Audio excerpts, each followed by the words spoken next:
We haven't seen you since the world tour of Canelo versus Crawford. I was out in Riyadh. We had the American press conference too. What do you make of the build-up so far? There's some pushing and shoving going on. The weight difference is a big factor as well. I pay no attention to the pushing and shoving. I pay no attention to the weight factor. What I pay attention to is the skill level that both guys show in and out of the ring. Pound for pound. Today I get some rounds with the GOAT. One of the GOATs. You know what I mean? Two GOATs. Iron sharpen iron. As part of his preparation for Canelo Alvarez, Terence Crawford has now involved Roy Jones in his teaching team as head trainer. Guys, even when I train right now, they come to my gym and I make them spend time, repetitious time like I did, on technique. They don't like it. They just want to beat bags, beat hand mitts, spar. Well, how can you do all this if you don't know the real technique that it takes to do it? So that's what's happening. We're missing all that because soon you come to the gym, first thing you want to do is hit something. In our day, it wasn't like that.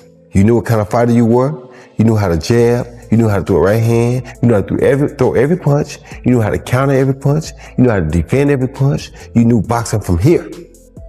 Terence Crawford got the services of Roy Jones due to his knowledge in moving across weight classes, as Roy Jones is famous lifting. Regardless of Roy Jones's appearance, Crawford will still have his team of boxers, Brian McIntyre and Benny Thaw, around while he prepares for the night. It's the biggest fight of Crawford's career, and that's exactly the reason why he's going the extra mile in his training and planning. If you likes this, please subscribe, Fight File, and click the bell icon for more new boxing updates. Probably in your top 10, maybe even your top 5. Where do you rank Terence, in your opinion? I put him in the top 15, maybe the top 10, because he definitely has the skill of a top 5, just that he hasn't had the opposition that some guys were able to get. And that's not his fault. He just made one of the best fighters in his weight class look like nobody.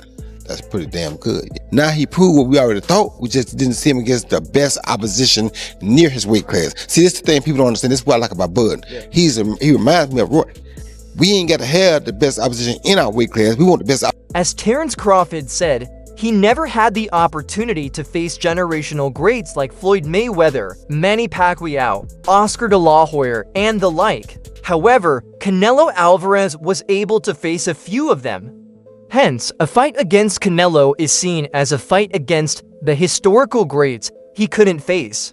With Roy Jones Jr. in his corner, Crawford is set to go against the odds by moving up 2 weight classes and beating Canelo to become the first male boxer to be undisputed world champion in 3 weight classes. Roy Jones has a similar story of moving across different weight classes like Terence Crawford.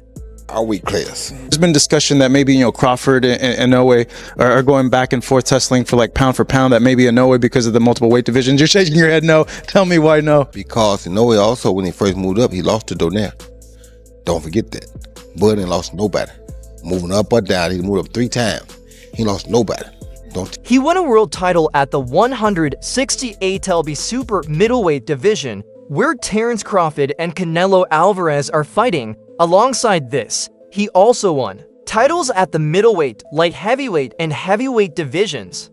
Anyone that can cruise across these weight divisions smoothly is someone Terence Crawford needs to learn from, as he's making a 14 pounds jump from the super welterweight division to the super middleweight division. Canelo Alvarez and Terence Crawford have finished 3 press conferences ahead of their September 13th showdown. Canelo, done deal. Looks like the fight is signed. What's your thoughts on this fight, man? Man, it's a great fight for boxing. I know people don't agree with it, but if Canelo fights one inkling of the wrong fight, he's gonna lose. If he comes out and fights the right fight, it's gonna be a tough one. So right now, I think it go either way, but it depends on what type of fight Canelo fights.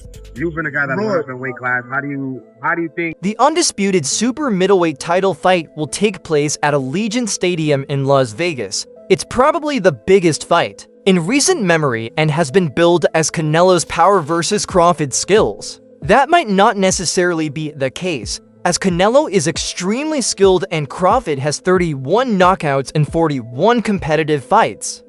Hence, both athletes can do it all. Crawford, though, is stepping up to weight classes, meaning it will be interesting to see how he reacts to Canelo's shots. Roy Jones Jr. thinks that whether Crawford can take Canelo's shots will be the deciding factor in this fight and believes a Hungry Bud and Canelo will trade as the two will want to give fans the biggest hand. I don't care who you beat, the monster thing is going to always follow him. Terence is not taking a fight in between. He's like, I'm going to move up to 168. I'm going to take my time with that. Should we expect an upset, or are we going to see what most people are expecting in that fight if it does happen? Well, we're not going to see what most people are expecting. That's for sure. I can guarantee you that, because most people looking at the weights and saying, oh, they're too far apart. Canelo is too big. No, we're not going to see. Best fight. Breaking down the September 13th fight, he told Fight Hub TV, I pay no attention to the pushing and shoving in the press conference. I pay no attention to the weight factor.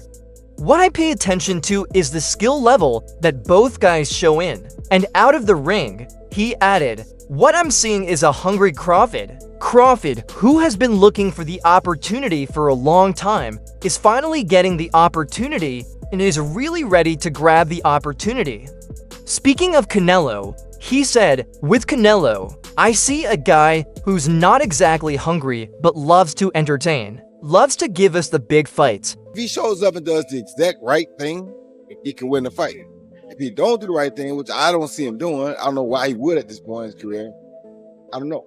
It'll all be predicated upon how well Terence can take his punch. Yeah. You said you don't think, or you don't look into the weight difference. Why? Well, you know how to box.